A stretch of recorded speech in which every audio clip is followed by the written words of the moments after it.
Sejam todos muito bem-vindos. Eu sou o Lucas Arantes e eu estou aqui com Dante Belloni. Nós vamos falar sobre arte antiga. Na verdade, nós não, o professor Dante vai falar, eu vou fazer um meio de campo aqui entre vocês e ele, e também vou fazer perguntas, provocações.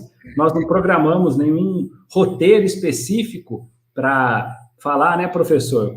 Vamos decorar isso, falar isso, vocês vão ver como é gostoso ouvir o professor Dante falar sobre história da arte. Gostaria inicialmente de fazer um esclarecimento. Quando nós falamos de arte antiga ou da antiguidade, a que nós nos estamos referindo? Estamos nos referindo a quê? Às vezes, inclusive, associamos a pré-história, incluímos a própria pré-história nesse pacote, mas é melhor que deixemos a pré-história como um momento específico, porque sempre a história da arte, tudo que se tem sobre a história da arte transita pelo especulativo, né? Portanto, a história da antiguidade, ela é história já realmente. Portanto, ela parte aproximadamente lá da Mesopotâmia, no início das civilizações, quando o homem passa a desenvolver a escrita, né? E com a escrita ele deixa um legado da história, né? E passa lá pela Mesopotâmia, pelo Egito, né? Mesopotâmia incluindo os assírios, os persas, enfim, né? Passamos também pela arte egípcia, pela arte egéia, que é a arte que está no entorno ali nas ilhas gregas também. Passamos pela arte fenícia, pela antiguidade clássica. Aí já tem uma certa diferença. A antiguidade clássica diz respeito à arte etrusca, por um lado, do lado itálico, e, por outro, o grego. Então, é a arte grega que tem as suas divisões, sabemos, e em outro momento, eventualmente, poderíamos falar, mas que tem o período arcaico, o clássico, redondinho clássico, e o helenístico, né?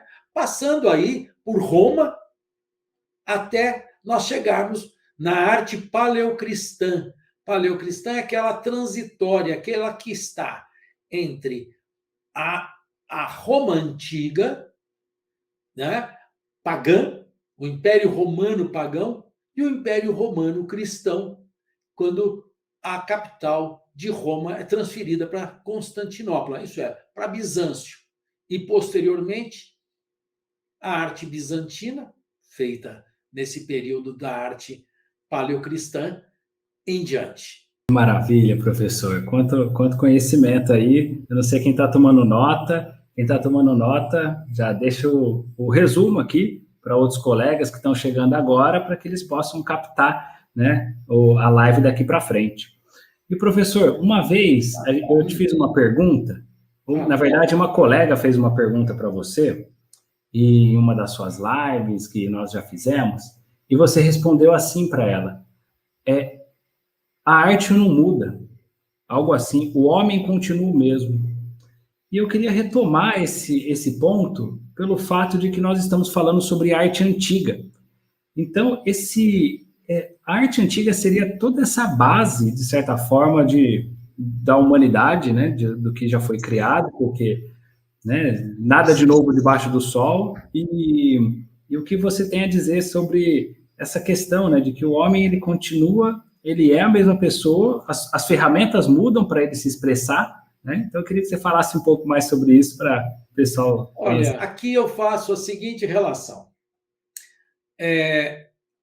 Outro dia, numa das lives, realmente uma aluna falou, mas como é que como é que a arte não mudou? Né? A arte não mudou. O homem que fazia lá na pré-história o desenho do bison, porque foi quando eu apresentei uma pintura de um bison da pré-história e uma pintura, um desenho, na verdade, de Picasso, do século XX. E alguém me diz, mas, professor, então quer dizer que a arte não mudou? E eu disse, olha, eu acho que quem não mudou foi o homem, na sua essência. Esses 30 mil anos né? Desde o início da pré-história do Paleolítico Superior, que é assim tratado, 30, 40 mil anos atrás, até os dias de hoje, a essência humana, a alma, quando eu digo alma, não é a alma no sentido do espírito, religiosa. A alma é a essência, no sentido filosófico. A alma do homem não mudou. As nossas necessidades, nossos anseios são os mesmos. Nossos sentimentos, aqueles que às vezes até nos surpreendemos por estar sentindo um determinado sentimento reprovável por nós, mas que temos um impulso para senti-lo. E o homem primitivo, o homem pré-histórico já, ou ainda sentia isso, ou ainda nós hoje sentimos isso. Veja, a inveja, a cobiça, quer dizer, desejar para si, a necessidade de subsistência, isso o homem pré-histórico tinha e muito, né? Desde que conhecemos as cavernas da pré-história, do Paleolítico. Mas, quando eu digo, eu quero fazer aqui uma relação entre essa questão de que se a arte não mudou, aí digo sim, o homem é que não mudou. Eu faço aqui rapidamente um paralelo. Eu vou mostrar para vocês aqui essa figura que talvez vocês já conheçam, é a Vênus de Willendorf. A Vênus de Willendorf, ela foi considerada até recentemente a escultura, a expressão artística, a expressão humana no sentido estético mais antiga da história. Surgiu uma outra que está sendo estudada, que teria alguns mil anos a mais do que esta aqui. Mas essa é, vamos dizer, a figura mais conhecida, Vênus de Willendorf. Essa aqui é uma reprodução, né? E exatamente e precisamente como ela é, com todos os seus detalhes, não tem o rosto, ela é cheinha, ela é uma figura esteatopígia. Esteatopígia é uma expressão científica que diz respeito àquelas figuras, especialmente as mulheres, que possuem ancas grandes, nádegas grandes, seios grandes, volumosos, né? Esteatopígia, talvez você tenha já ouvido falar em esculturas esteatopígias, são essas gordinhas, né? Que o Fernando Botero, aquele artista contemporâneo, latino-americano, fazia de uma outra maneira. E eu quero aqui ao lado pegar uma outra que tenho também, de um outro artista do século XX, que é Giacometti, Alberto Giacometti. Quase não dá para ver, né? Olha como que ela é. São duas representações de esculturas. Eu espero que vocês consigam ver razoavelmente. De expressões humanas. Sendo que uma tem aproximadamente 20 mil anos e uma outra, que é esta aqui, do Alberto Giacometti, bastante esguia, que teria aproximadamente 80 anos, Giacometti do início do século XX, portanto, quantos mil anos de distância? Mas então eu digo, e aqui é e é por isso que eu tento reforçar que, embora o tipo de representação seja outro, a necessidade do homem representar a figura humana é a mesma. Porque nós continuamos a querer retratar. Todo mundo quase que começa desenhando, né? Quer ser artista, começa a desenhar, quer fazer o retrato de alguém, né? Isso é uma coisa muito natural de quem começa a desenhar. Então, mas para quê? Nós temos a câmera fotográfica, nós temos alguma coisa, algum ingrediente dentro de nós e que a gente ainda não administra bem, que nos impele, nos impulsiona a querer representar. É como se eu, produzindo a figura com a mão, ela pertencesse ainda mais a mim. Que demais! Quem gostou dessa associação que o professor Dante fez, ele é um berço de sabedoria, não tem só conhecimento, informação para passar para vocês, mas olha a associação que ele trouxe 2 esculturas mostrando, né, uma das mais antigas, uma escultura super recente, mostrando essa proximidade do homem, né, que ele continua a criar, de certa forma, quase com o mesmo impulso, né, dessa mesma forma, mudando, obviamente, os materiais. Tem um aluno aqui querendo saber, um participante, se as esculturas gregas, como a escultura de Davi, são consideradas arte antiga. Vamos arrumar isso aí, Adriano. Que bom que você já tem uma noção, mas eu vou tentar encaixar umas coisas aí. Sabe numa coisa que é muito importante? A cronologia. E eu trabalho com cronologia, por quê? Porque como faço as associações, eu preciso compreender onde que cada pecinha está colocada no tempo, tá certo? Então, vou fazer umas observações aqui com todo carinho. Olha, Adriano, quando você fala a estátua, vamos pensar em termos de escultura, vamos começar por aí. Porque a estátua, muitas vezes, é uma cópia da cópia, aquela estatuária, por exemplo, no cemitério, que você já possivelmente já tenha visto um anjinho numa família, numa urna ali de uma família, o mesmo anjinho em outro lugar, porque aquele anjinho é uma estátua vendida em escala, né? Quando se fala de escultura, está se falando de autoria. Tem um autor, tem um sujeito que criou, né? Então, já pensemos nessa diferença.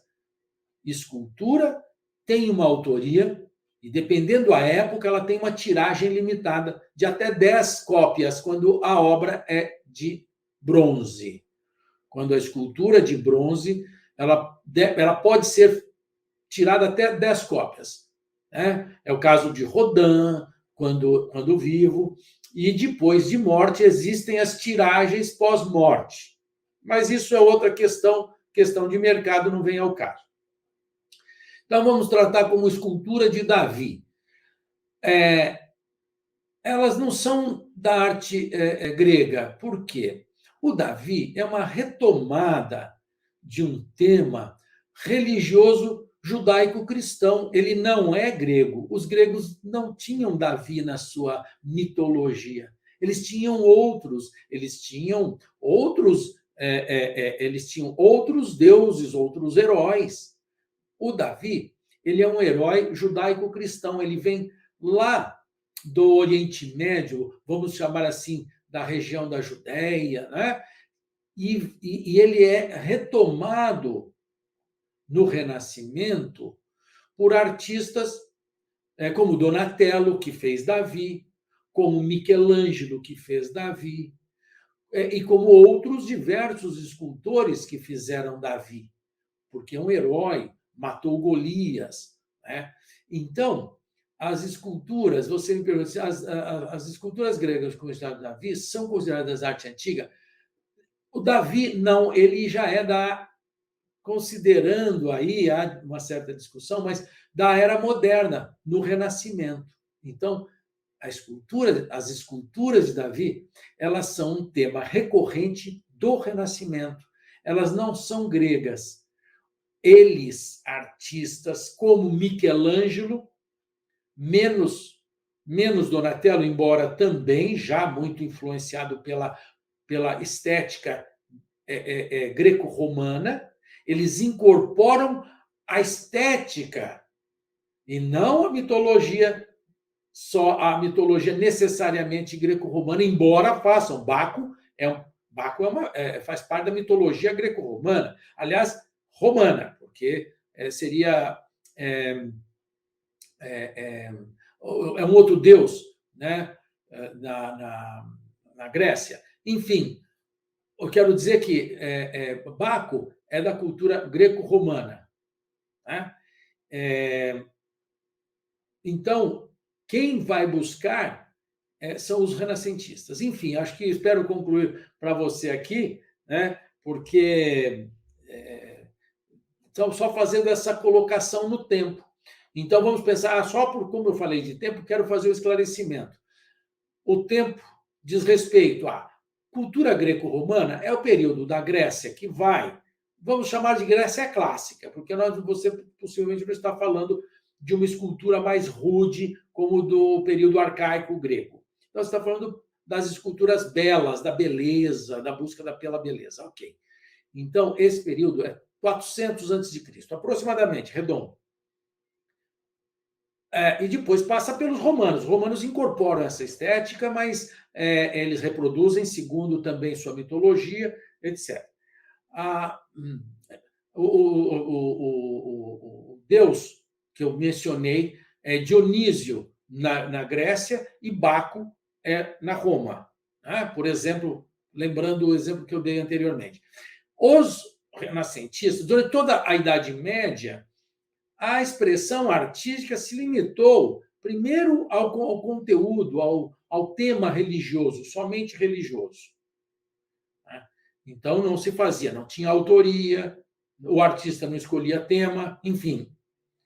No Renascimento, há um ressurgimento desse período estético, clássico, greco-romano, assim como também na mitologia e na filosofia também. Então, eles incorporam isso. Eles pulam a Idade Média.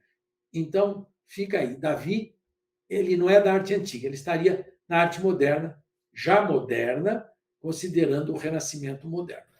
Que maravilha. Pessoal, vocês conseguem perceber que uma pergunta que, assim, se fosse numa conversa corriqueira, ia passar batido, né, Dante?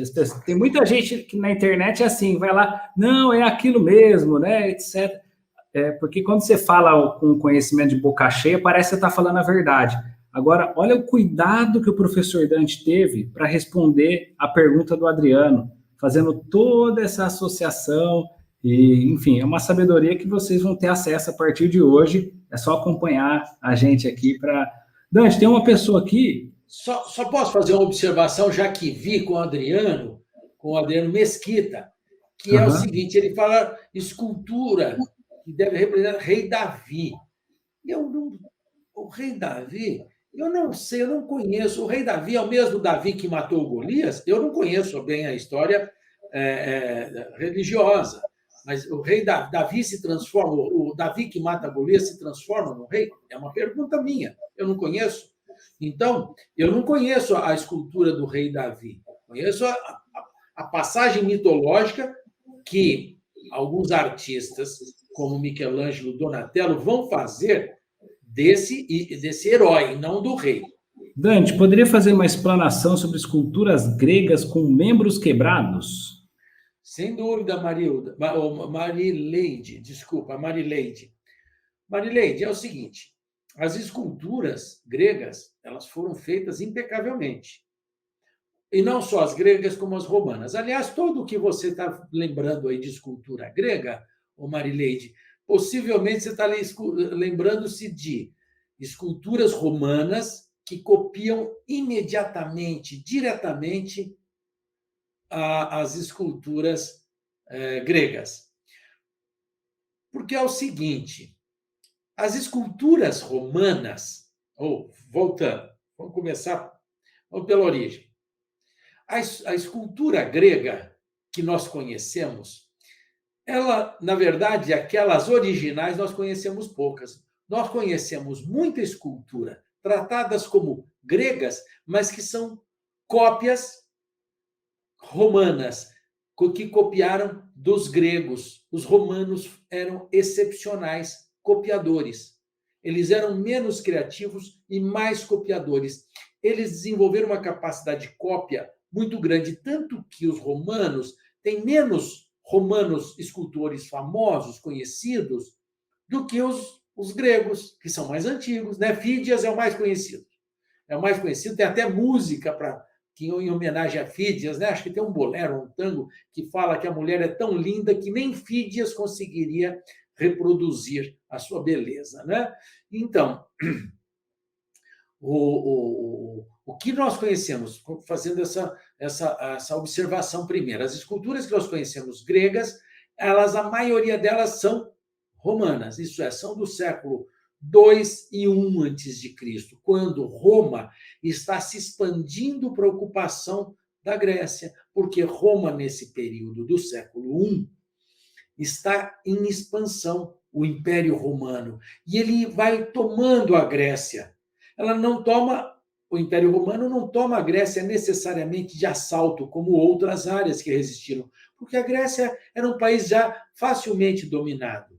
Portanto, eles vão, e à medida que eles assimilam, eles copiam as esculturas gregas, tá certo? Então, eu queria primeiro fazer essa observação. Quanto aos membros quebrados, e aí eu reforço, né, conheço muito bem o Museu Museu Nazionale de Nápoles, é onde tem uma coleção de escultura grega fantástica. Greco-romana, vamos chamar assim. São romanas. Elas são romanas, até porque foram descobertas em toda aquela região, inclusive muita coisa vinda de Herculano, né? Que teve que o vulcão ocupou. Então, dessa região toda, eles descobrem, das escavações, descobrem muitas esculturas que são romanas, cópias das gregas. Elas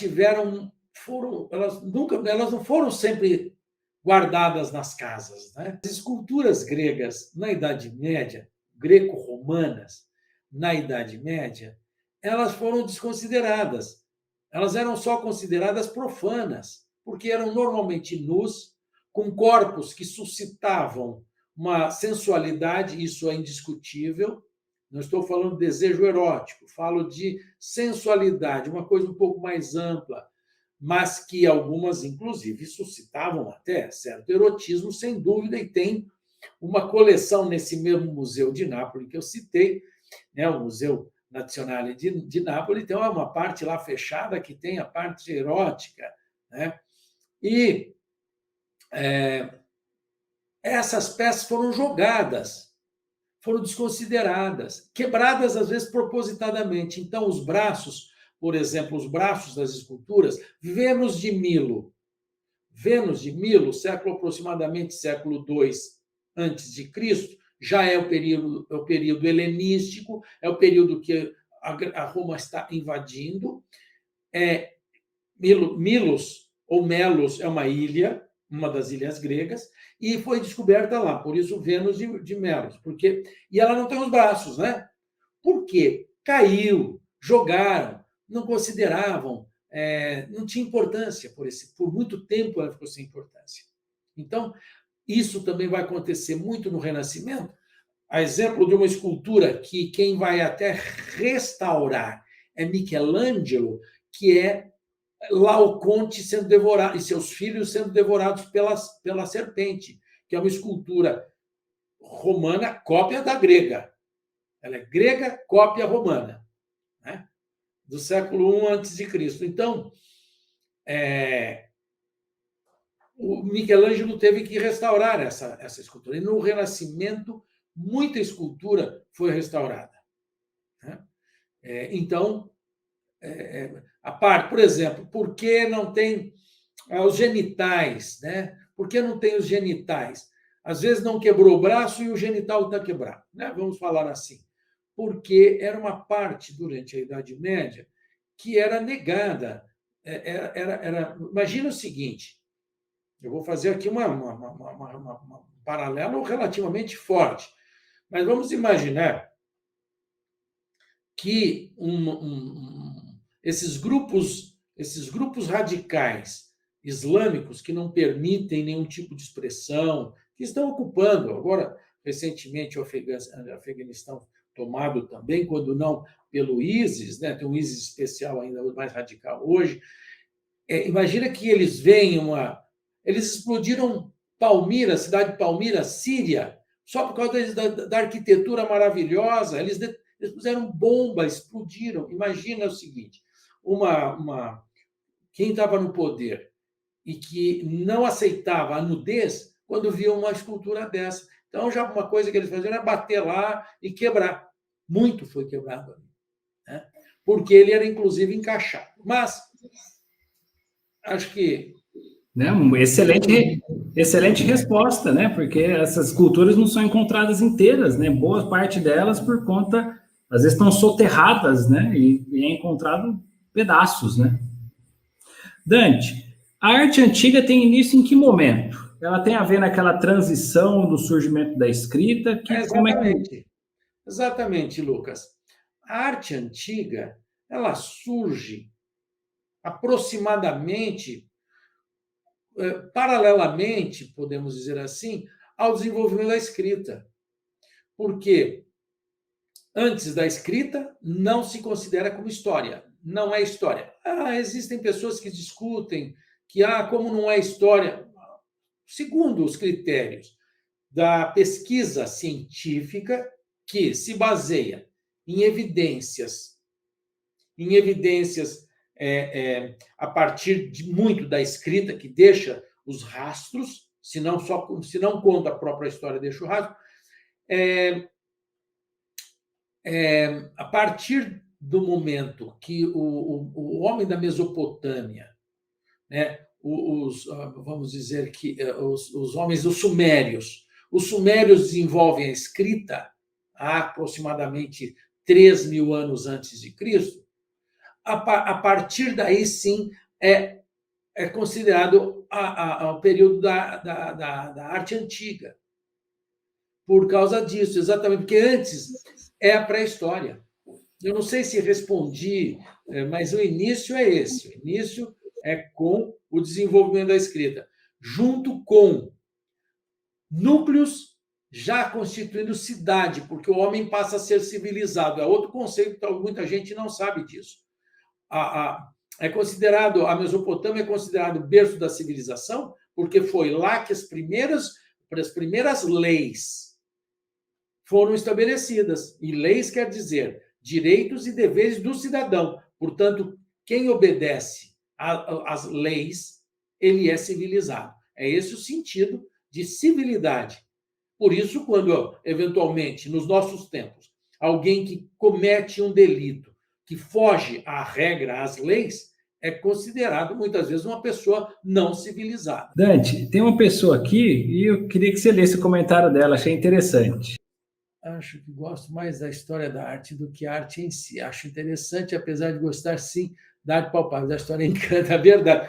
Você sabe, Maria Idalina, realmente a história da arte é encantadora. Eu sou suspeito para falar sobre isso, mas a história da arte, para quem não produz a arte, que você está se colocando como observadora da arte, né, alguém que contempla a arte, né, uma espectadora, e aquele que conhece a história da arte. Né?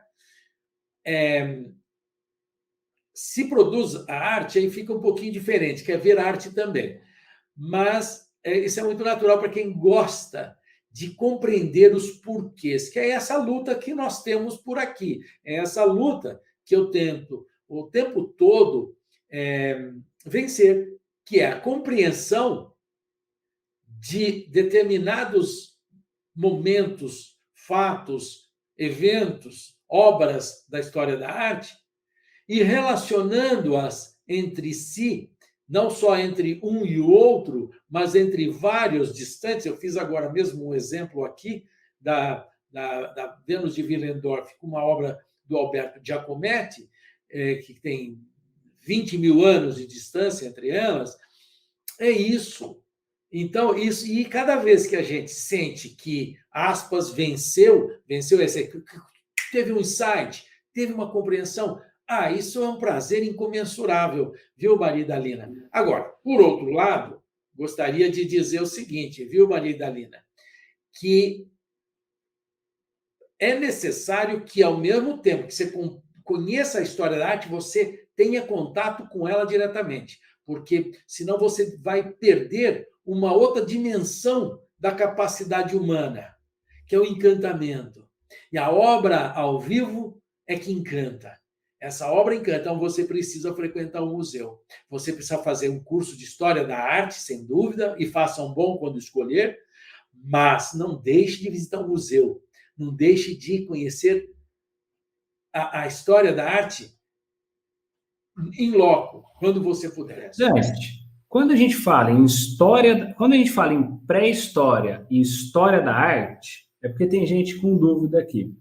né? Não compreendi a fala do senhor quando diz antes da escrita não era história. Não é que não tinha história, né? O homem produziu as esculturas, inclusive você estuda muito a história paleolítica e neolítica, né? Você tem muitos estudos aprofundados em cima disso, mas o termo chama pré-história essa fase porque não tinha escrita.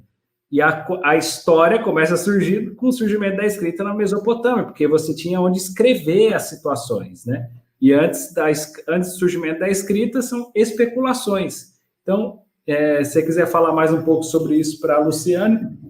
Eu fiz uma observação, se ela já estava por aqui, eu disse o seguinte: tudo que se fala de pré-história, aliás, o próprio nome chama pré-história, ou então nós mudamos, e eu não tenho essa pretensão de eu mudar o nome tratado hoje em todos os livros de história da arte, tem um capítulo chamado pré-história, e eu uso aquele que é o elementar. Existem discussões, existem pessoas que discutem, por exemplo, que algumas coisas não são filosofia, alguns autores são considerados filósofos, não é filosofia.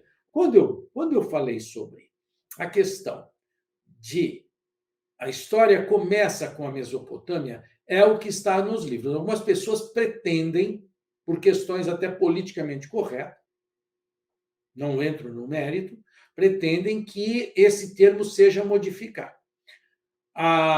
Toda a base da escrita, da literatura, das artes, da história da arte, ela trata aquilo que vem antes da escrita como pré-história. Por quê? Tudo nesse período é especulativo, tudo é especulação.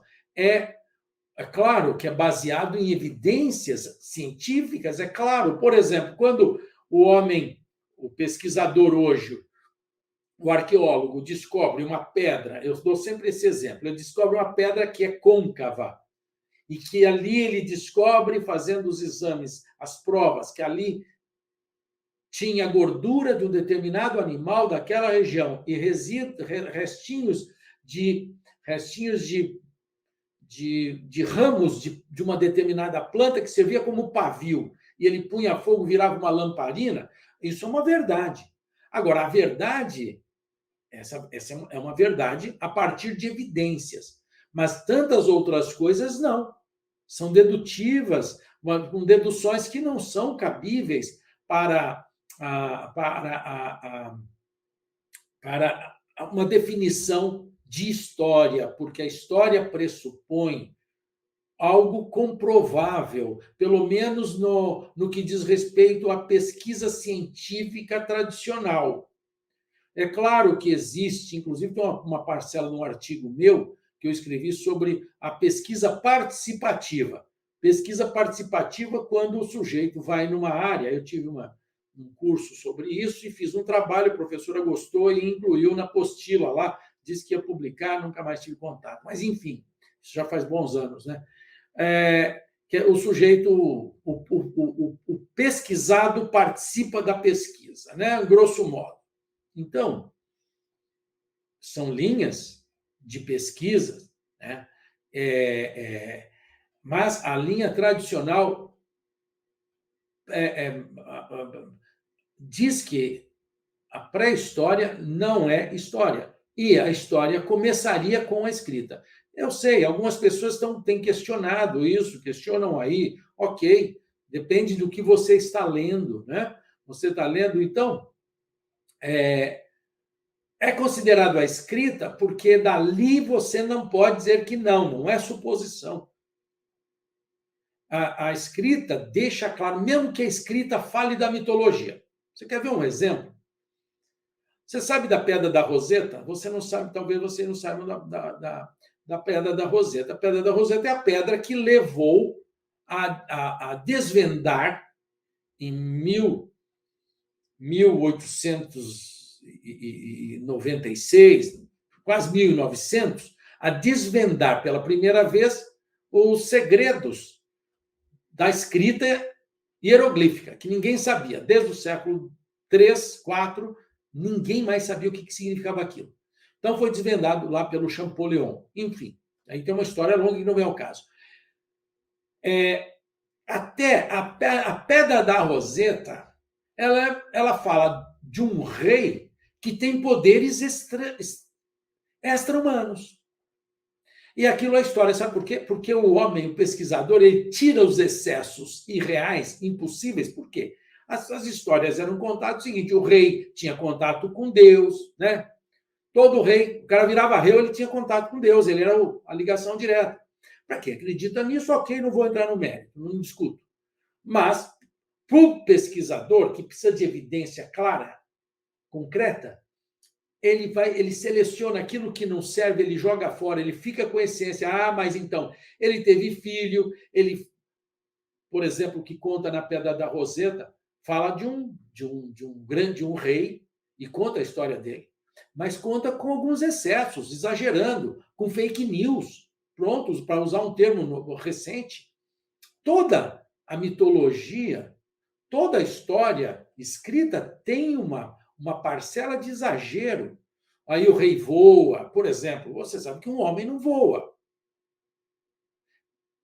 As gárgulas, por exemplo, do período gótico, elas voavam à noite, e as pessoas acreditavam que elas saíam voando à noite, então elas tinham medo. Então, vou lá me proteger na igreja, vou pedir para que elas não saiam. Isso, grosso modo, aqui dizendo. Portanto, nós temos que selecionar aquilo que é algo esotérico, algo que seja extravagante, deixando o que tem importantes informações precisas. Então, nesse sentido, a escrita é fundamental. E em qual literatura que se diz, eu pergunto para os questionamentos aqui, em qual literatura considerada, respeitada, né, que diz que não é a partir da Mesopotâmia que se considera o homem histórico e civilizado? Eu não tenho contato com essa literatura e gosto de aprender. Vardilson. Ele pergunta: a arte seria uma chave de entendimento para o mundo? Gostaria que o professor falasse um pouco sobre a influência do contexto histórico para a produção da arte. É importantíssimo. Assim como é importante para o artista compreender o seu tempo e traduzir através de suas obras, para nós que queremos conhecer a história da arte, é muito importante conhecer aquele meio e aquele contexto para que compreendamos por que ele fez aquela determinada obra.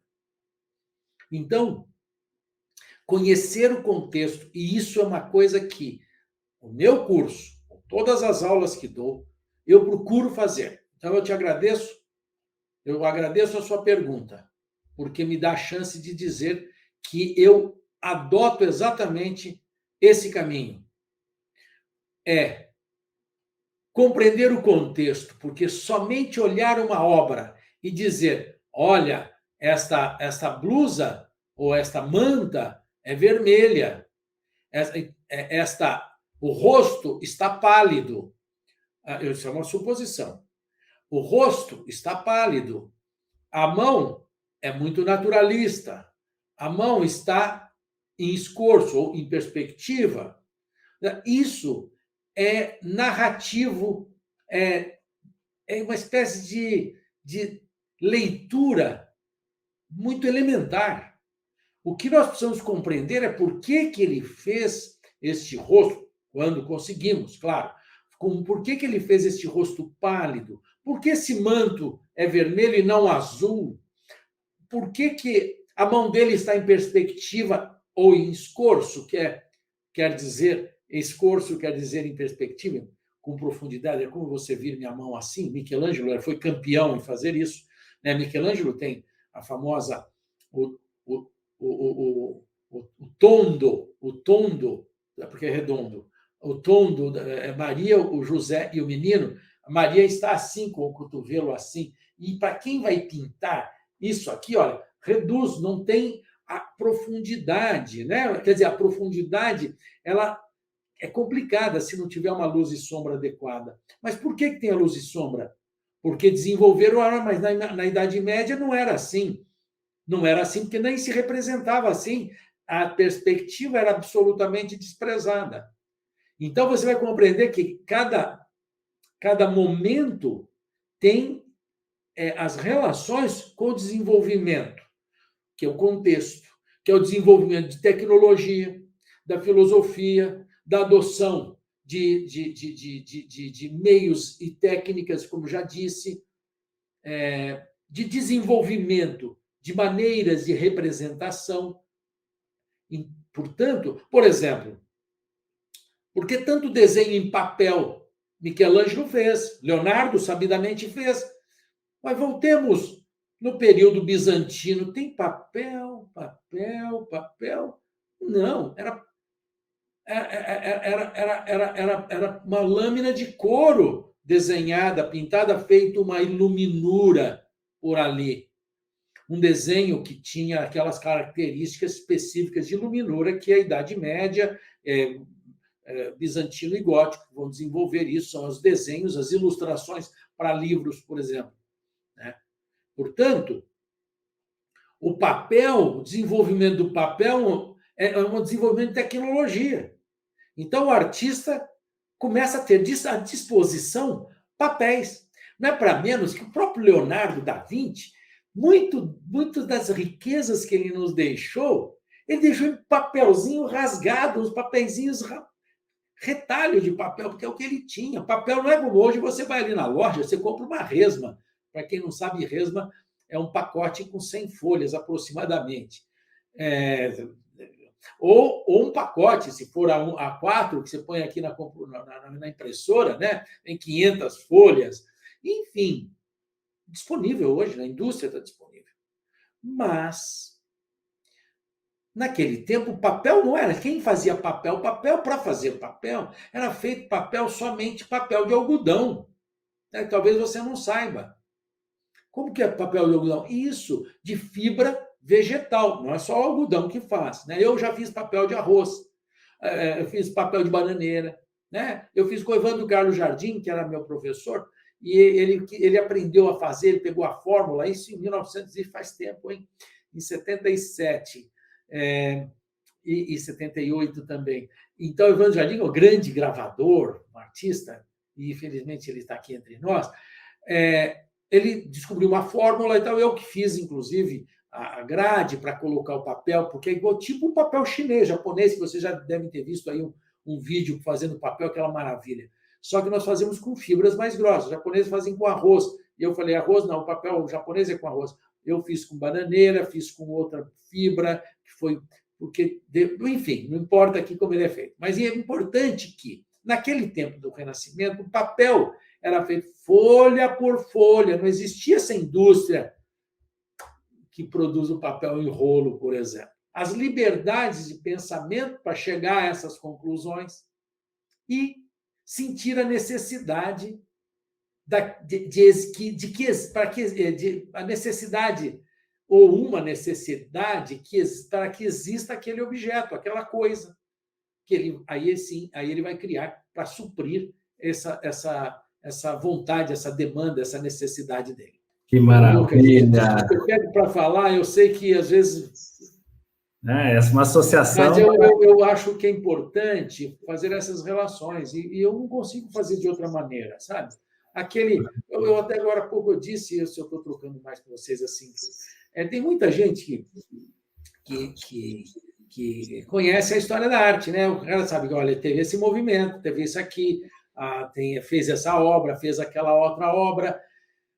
Mas as relações do contexto, por isso eu agradeci muito esse rapaz, essa pessoa que fez a pergunta.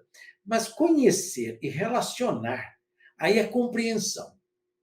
Nós precisamos, por isso que estudar a história da arte, quem quer compreender precisa estudar a história da arte. Né? Porque senão sabe pipocado, né? Pipocado eu quero dizer, sabe um detalhe aqui, às vezes até um detalhe muito profundo até, mas só um detalhe. Então, eu prefiro que nós comecemos da nata, da superfície, e vamos afundando, indo para a profundidade. Porque tem gente que, sabe, só uma raspa lá da profundidade da panela. Sabe, eu não sei, me veio a panela na cabeça, né? Nessa figura que eu fiz.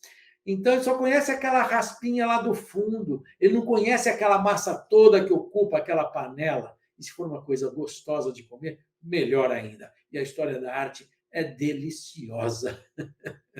Que maravilha! Estudar com o professor Dante é melhor ainda.